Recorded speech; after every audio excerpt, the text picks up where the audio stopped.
কেউ খাবার জোগাতে কাজের সন্ধানে দৌড়াচ্ছে, আবার কেউ অতিরিক্ত খেয়ে খাবার হজমের জন্য দৌড়াচ্ছে। গভীর রাতে কারো বিলাসবহুল গাড়ি থামছে নিষিদ্ধ পল্লীতে, ঘরে অপেক্ষারত স্ত্রী দীর্ঘ শ্বাস ফেলছে।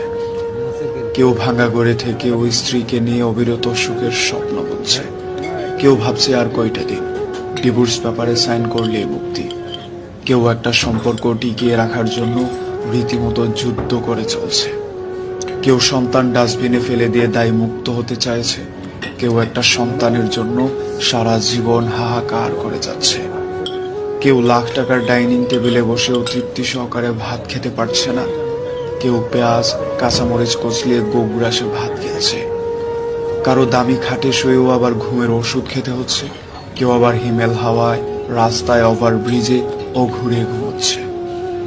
কারো পড়ার টেবিলে নতুন বইয়ের সমারোহ কিন্তু পড়তে ইচ্ছে করছে না, কেউ পুরাতন বইয়ের দোকান চষে বেড়াচ্ছে পকেট খালি বলে। কেউ দামি গাড়িতে বসে চিন্তা করে সন্তানগুলো মানুষ হলো না এতগুলো সম্পত্তি রাখতে পারবে তো। কেউ পায়ে হেঁটে চলছে আর মনে